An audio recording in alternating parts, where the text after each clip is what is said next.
Muitas pessoas dizem que o casamento é o momento mais feliz da sua vida. Mas ninguém te avisa que também pode ser o dia em que tudo ao seu redor desaba, enquanto você, de vestido branco, vê o sonho que construiu se transformar em poeira. E a decisão que tomei naquele momento alterou meu destino para sempre. Fique aqui para entender como a minha vingança se transformou na minha maior libertação. Mas antes de continuar, me conte nos comentários de onde você está assistindo. Eu me chamo Ana e aos 26 anos, achava que estava vivendo uma verdadeira história de conto de fadas. Como professora de jardim de infância, meus dias eram preenchidos com o sorriso inocente das crianças e os preparativos para o grande dia.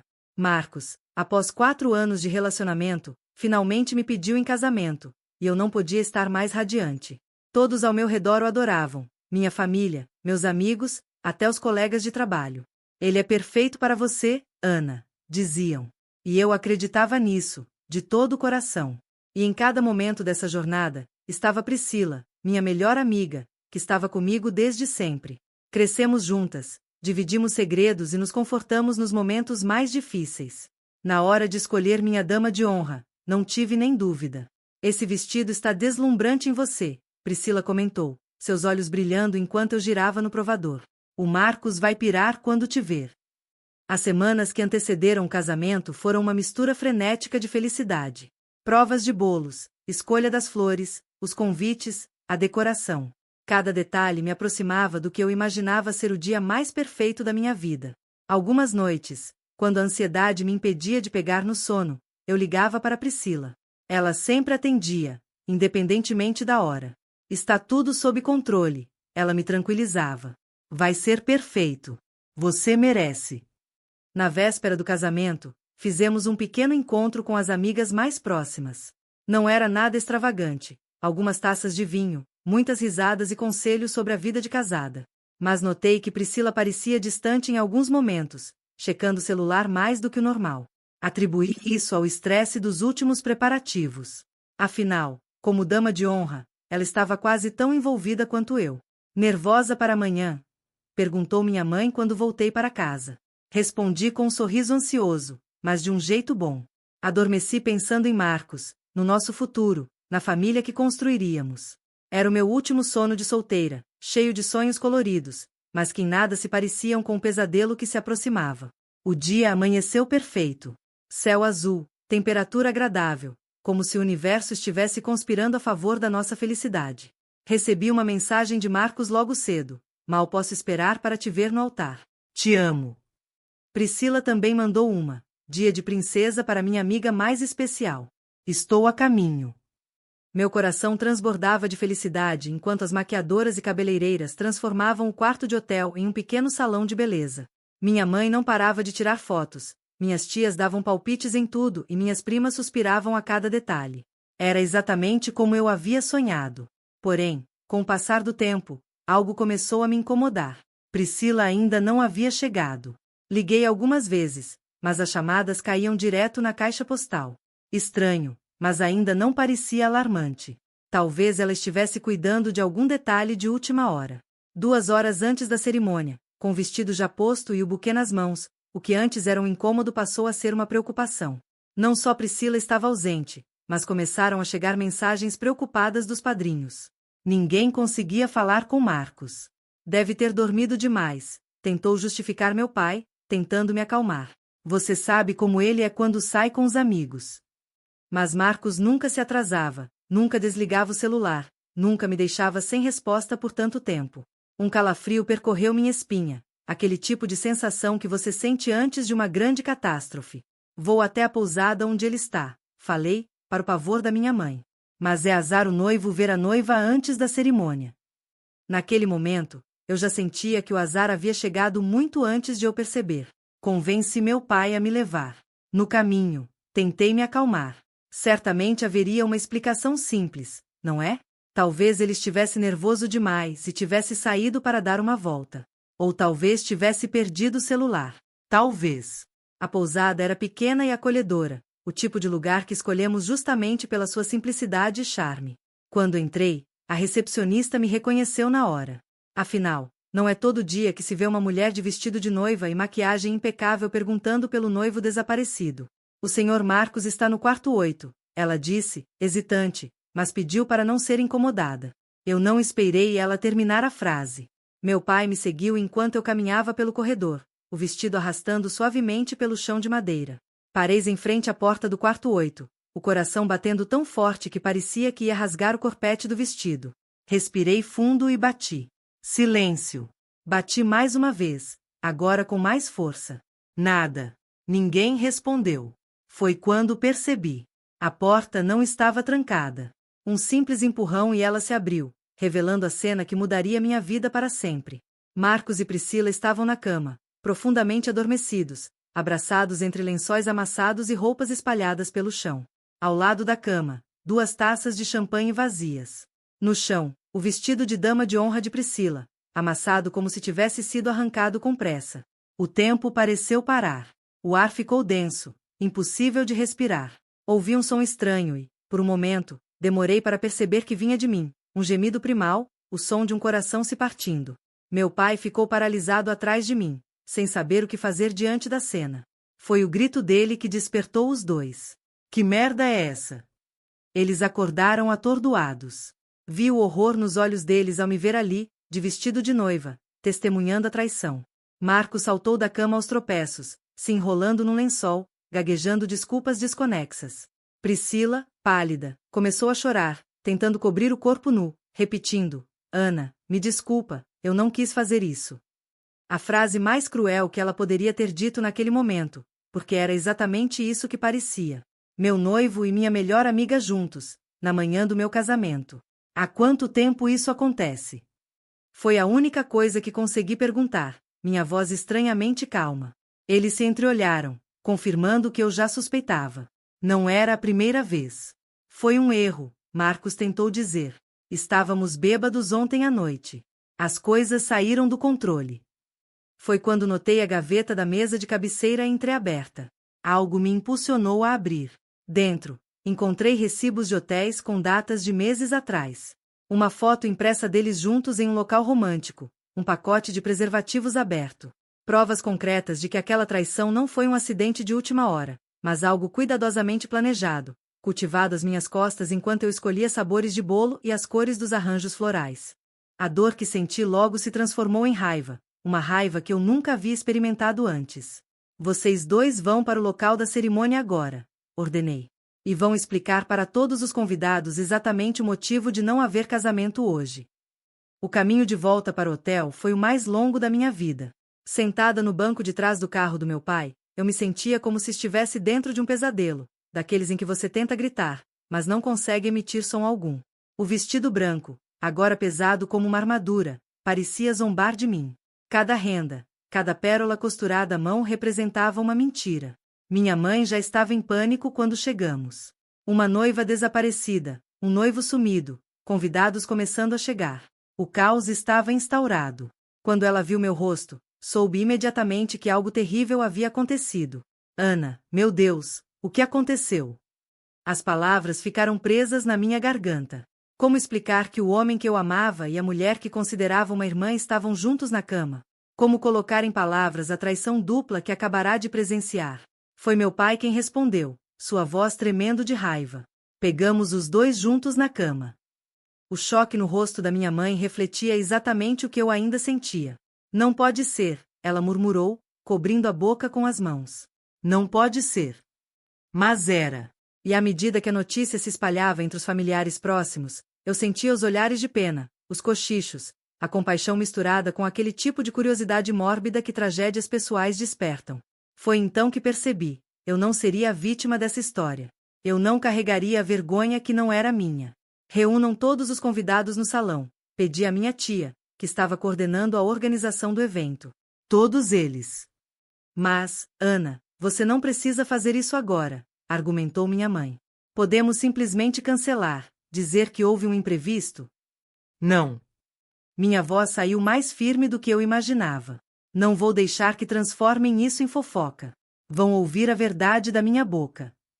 Enquanto os convidados se reuniam, confusos e apreensivos, Marcos e Priscila chegaram, separados, cabisbaixos, incapazes de olhar nos olhos de qualquer pessoa.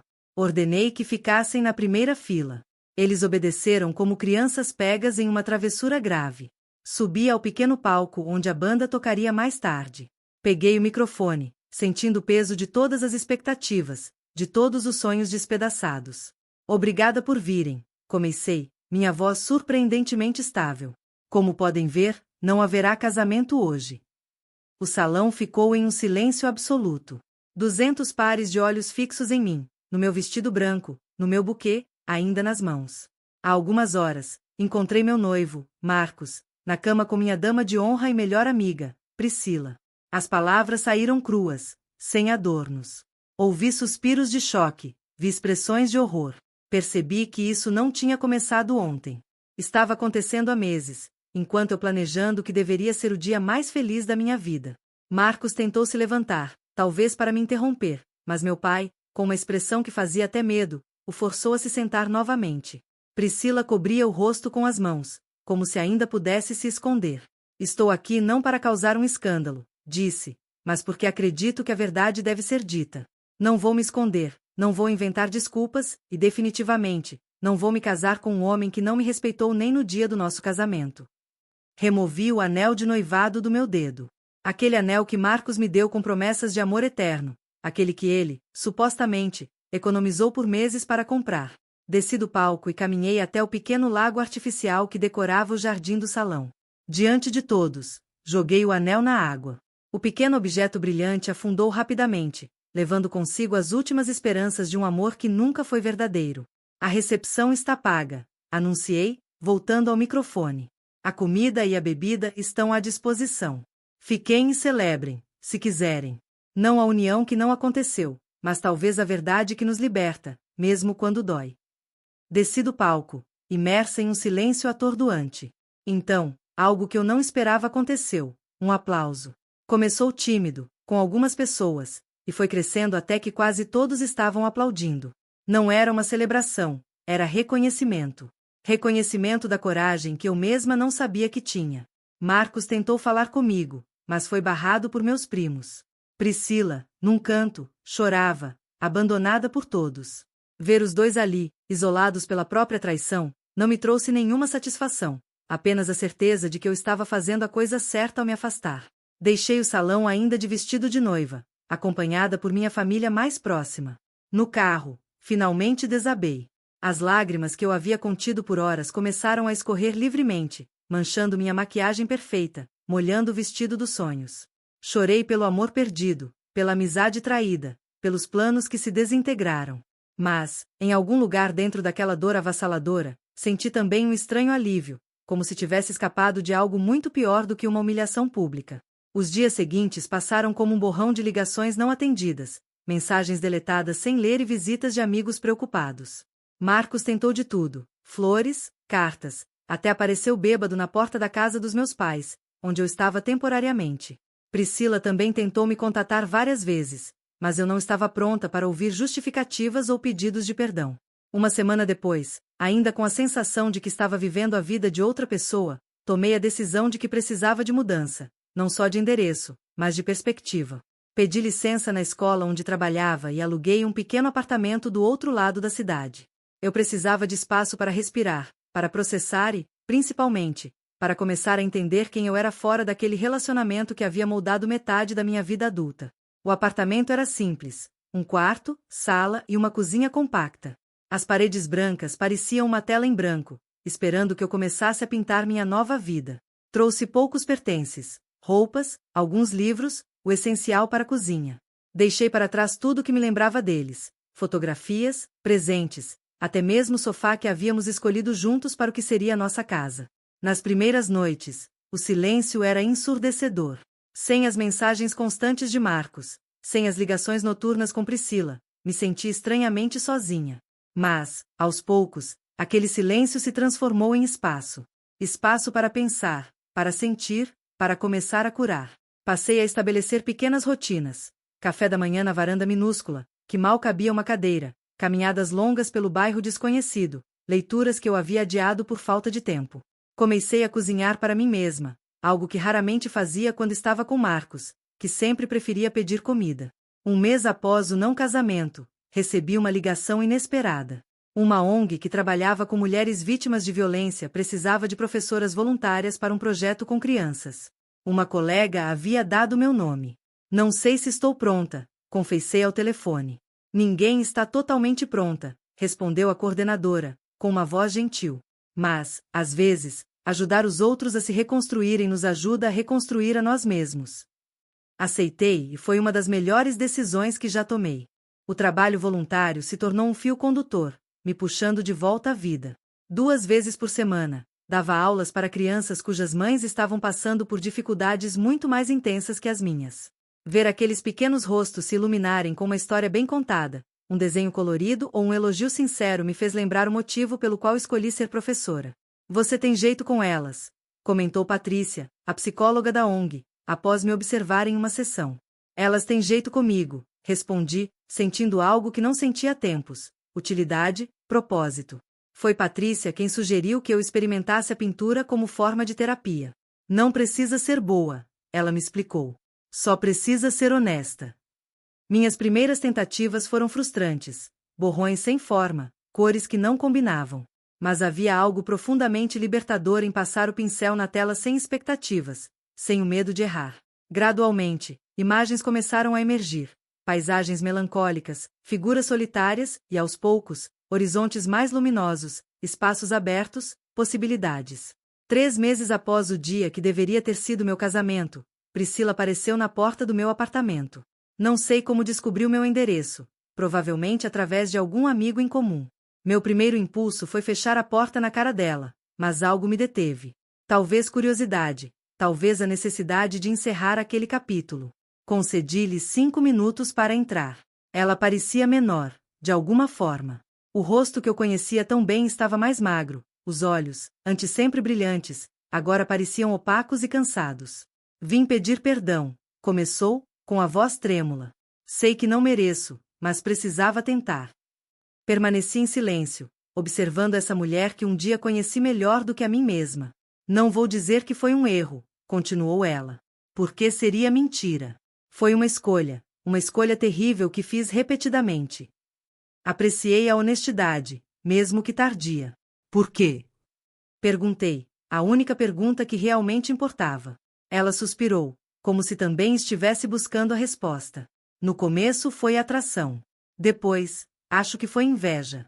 Inveja de você, Ana, da sua vida perfeita, do seu relacionamento perfeito, do seu futuro perfeito. Enquanto isso, eu estava estagnada, sozinha. Cada prova de vestido, cada decisão sobre o casamento, era um lembrete do que eu não tinha. Quase ri da ironia. E a solução foi destruir tudo isso. Não havia um plano, confessou. Começou com conversas depois que você ia embora. Marcos tinha dúvidas sobre o casamento. Eu alimentei essas dúvidas. Uma noite, bebemos demais e aconteceu. Senti uma pontada no peito, imaginando os dois conversando sobre mim, compartilhando inseguranças que eu nem sabia que Marcos tinha. Depois disso, aquilo virou um vício. A adrenalina, o segredo, me fazia sentir poderosa. Ela baixou os olhos, envergonhada da própria confissão, mas não durou. Ele terminou comigo 2 semanas depois daquele dia, disse, com uma risada amarga. Novamente, a ironia me atingiu. Vocês destruíram tudo por algo que nem valia a pena. Não há um dia em que eu não me arrependa, disse ela, lágrimas escorrendo pelo rosto. Perdi a melhor amiga, perdi o respeito da minha família, perdi a mim mesma no processo. Olhei para ela e senti nada.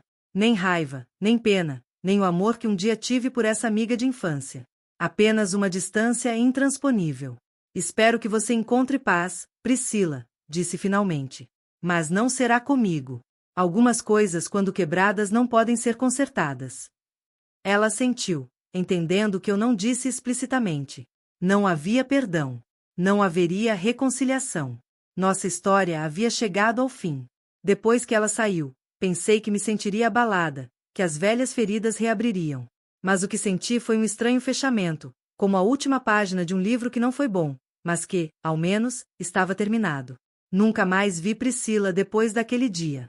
Soube, por conhecidos em comum, que ela se mudou para outra cidade e começou uma vida nova. Quanto a Marcos, ouvi rumores de que tentou me procurar várias vezes, mas minha família e meus amigos formaram uma barreira protetora ao meu redor.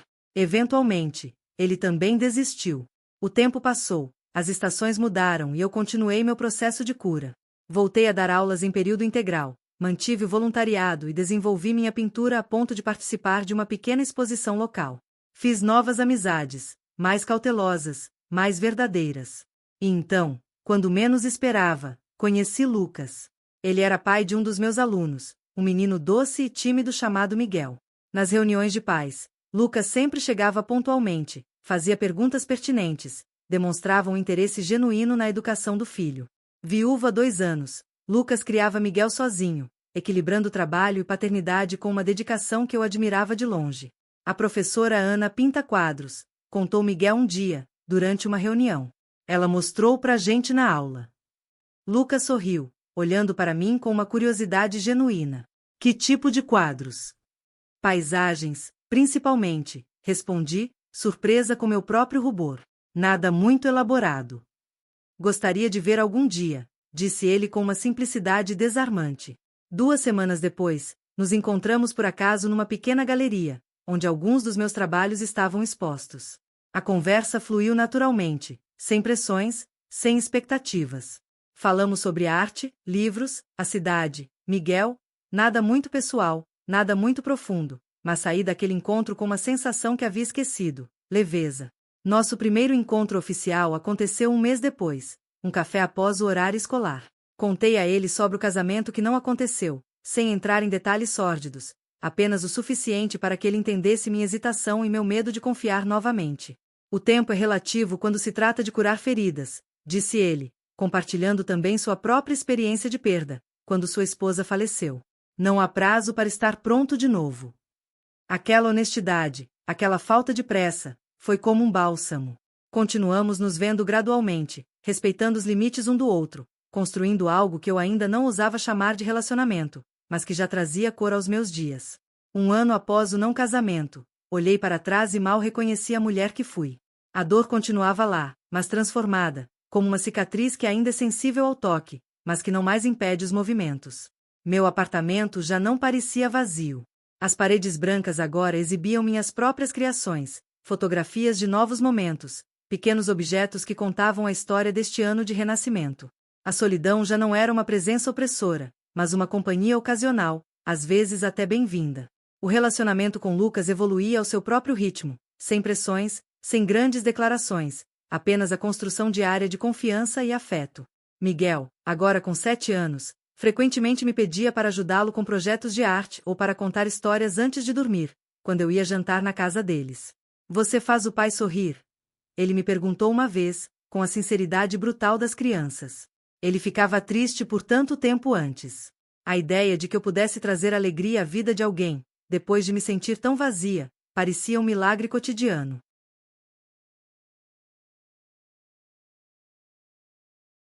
Na minha carreira, também encontrei novo impulso.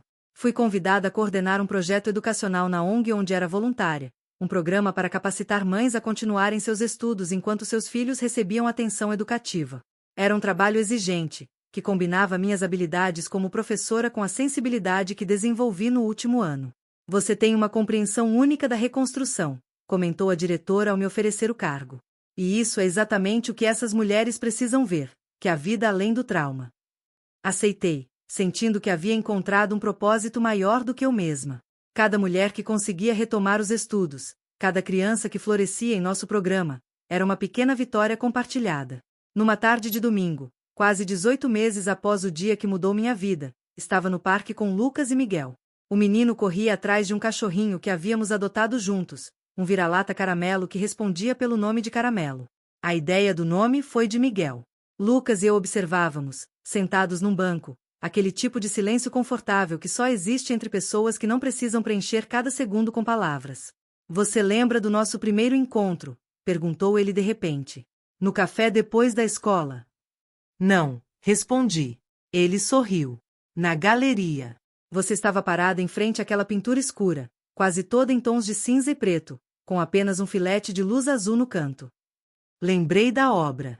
Uma das primeiras que pintei depois da traição, quando ainda processava a dor e buscava algum foco de esperança. Você me contou que aquela pintura representava como se sentia, predominantemente sombria, mas com um pequeno espaço para a luz.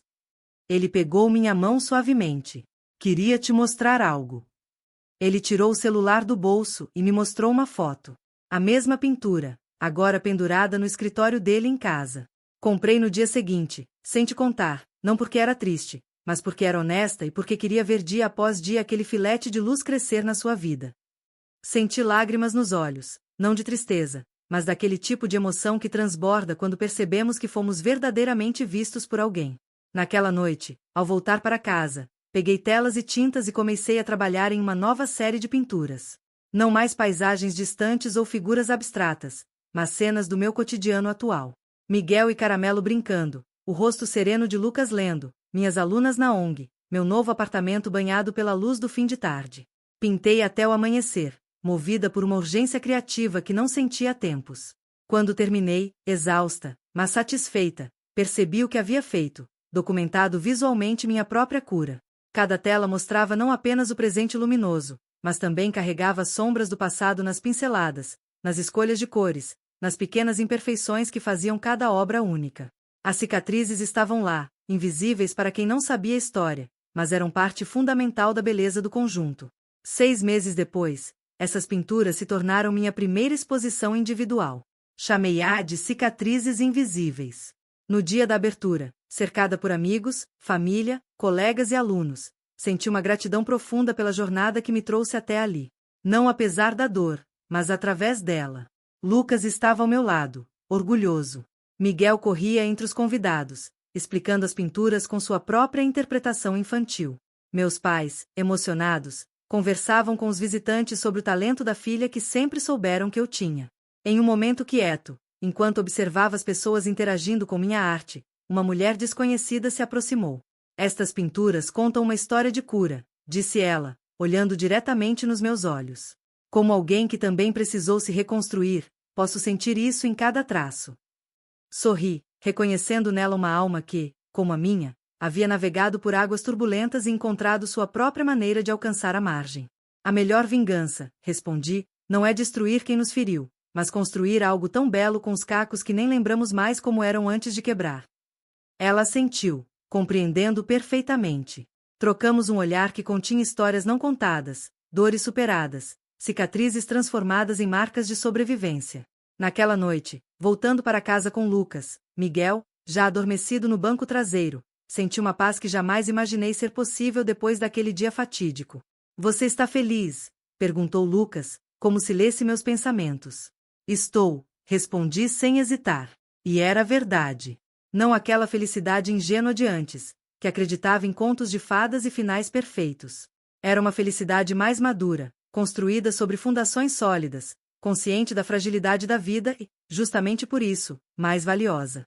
Quando cheguei em casa, encontrei um envelope na porta, sem remetente, apenas meu nome escrito numa caligrafia que reconheci imediatamente. Marcos. Hesitei, mas decidi abrir. Dentro, havia um breve bilhete e um recorte de jornal. O bilhete dizia apenas: você tinha razão. A melhor vingança é viver bem. Parabéns pela exposição. O recorte era uma pequena nota sobre minha exposição numa coluna cultural. Ele havia visto, havia acompanhado minha trajetória, mesmo à distância. Por um momento, pensei em como teria sido minha vida se aquela manhã de casamento tivesse sido diferente.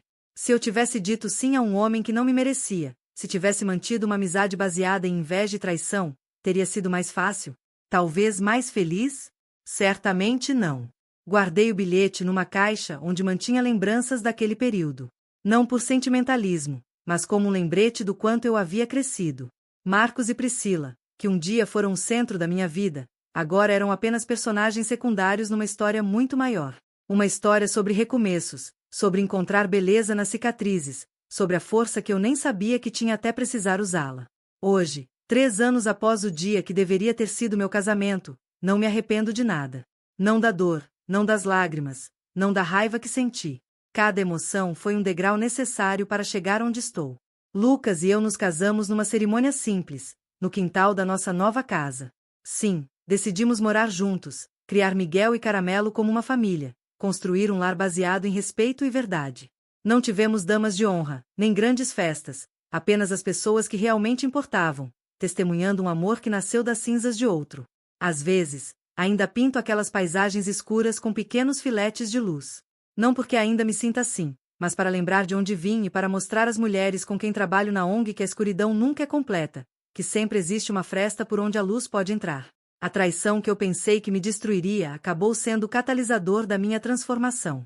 As duas pessoas que mais amava conspiraram para quebrar meu coração, mas não sabiam que, ao fazê-lo, estavam me libertando para uma vida muito mais autêntica e plena do que jamais teria ao lado deles. Esta é minha verdadeira vingança. Não apenas sobreviver, mas florescer. Não apenas perdoar, mas transcender. Não apenas seguir em frente, mas descobrir que o caminho que me forçaram a tomar era, na verdade, exatamente onde eu deveria estar. As cicatrizes continuam lá, invisíveis para quem não conhece minha história, mas eu não as escondo mais, nem me envergonho delas. Elas são parte de mim, assim como as cores vibrantes que agora dominam minhas telas, assim como o amor que encontrei quando menos esperava, assim como a força que descobri no dia em que tive coragem de dizer: isso não é o que mereço. Mereço mais. Mereço o melhor. Mereço a verdade.